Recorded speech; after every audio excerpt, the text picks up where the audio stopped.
दोस्तों, स्वागत है आपका एक नई कहानी में। 2 करोड़ के बदले क्या तुम मुझे अपनी आंखें दोगे? रघु को यह सुनकर बड़ा बुरा लगा। बोला, क्या बकते हो, पागल हो क्या? इस संसार में जब से हम आते तभी पैदा होने के साथ ही एक तरह की प्रतिस्पर्धा शुरू हो जाती है। यह दौड़, यह प्रतिस्पर्धा जीवन भर आखिरी सांस तक चलती है। इन सब के बीच ईश्वर ने जो हमें बहुमूल्य जीवन दिया है, उसका मोल हम नहीं समझ पाते। रघु एक 25 वर्ष का युवा है। इतना युवा होकर भी अभी से वो निराश हो गया। उसे लगने लगा कि वो अपने जीवन में कुछ नहीं कर पाएगा। उसके साथ के दोस्त अच्छी नौकरी करके सेटल हो गए थे। रघु की एक छोटी सी जॉब थी, वो भी छूट गई थी। रघु अब एक नई जॉब की तलाश में भटक रहा था। हमेशा वो निराश में मन ही मन ईश्वर से शिकायत करता रहता।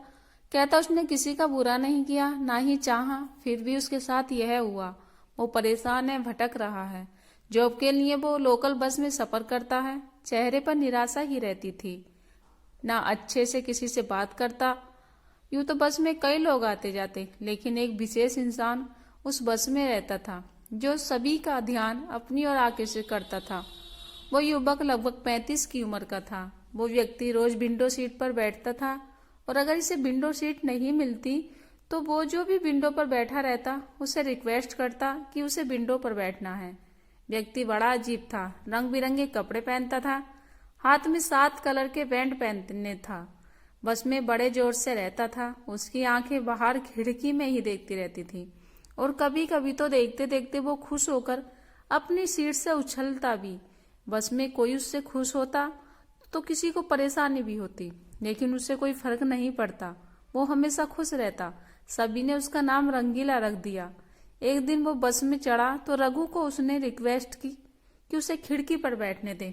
रघु उसे इतने दिनों से देख रहा था, इसलिए वो उसकी आदत जानता था कि वो हमेशा किसी न किसी से रिक्वेस्ट करता है। रघु नंबर 2 सीट पर बैठ गया। रघु ने उसे विंडो सीट दे दी और खुद उसके पास वाली सीट पर बैठ गया। रघु उसकी एनर्जी से प्रभावित होने लगा।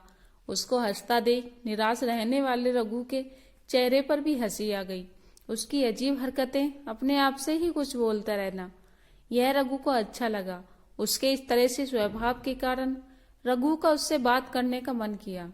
रघु ने उसको पूछ लिया, तुम क्या करते हो? वो बोला, अभी मैं कुछ नहीं करता। रघु को थोड़ा अजीब लगा।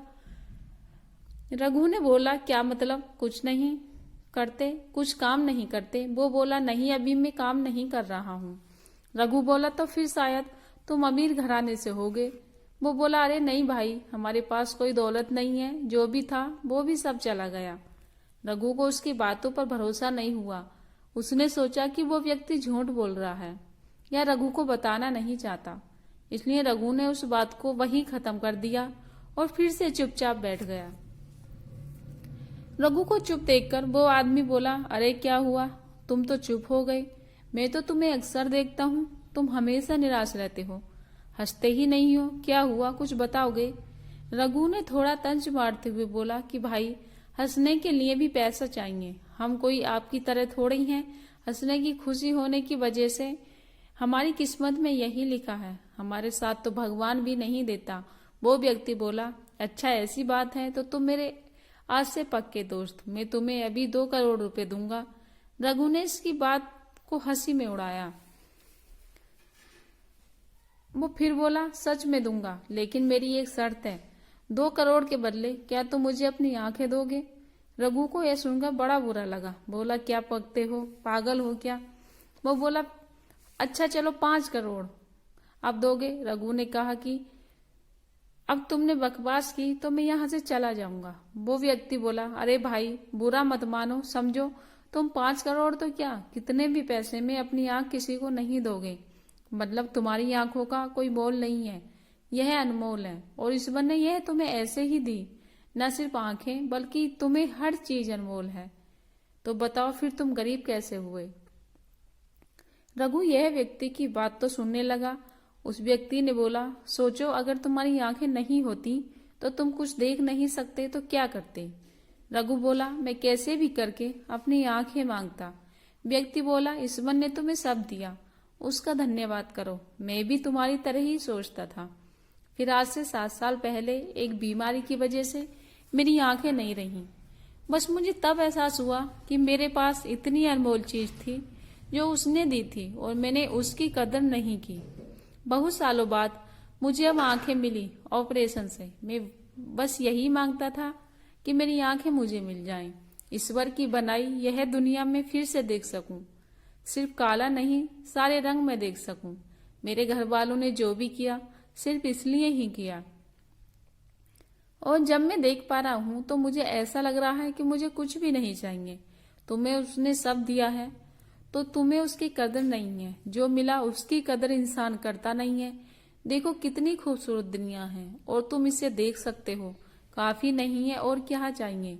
उस व्यक्ति की बातें रघु के दिल तक चली गईं। उसी क्षण उसकी निराशा खत्म हो गई। एक क्षण ही काफी था उसे जगाने के लिए। वो सिर्फ प्रार्थना में ईश्वर का धन्यवाद देने लगा। जिंदगी जीने का नजरिया बदल गया और बिना सोचे सिर्फ कर्म करने लगा। दोस्तों, उम्मीद करते हैं कहानी आप लोगों को पसंद आए तो प्लीज वीडियो को लाइक शेयर कीजिए और हर रोज नई कहानी पढ़ने के लिए चैनल को सब्सक्राइब कीजिएगा। धन्यवाद।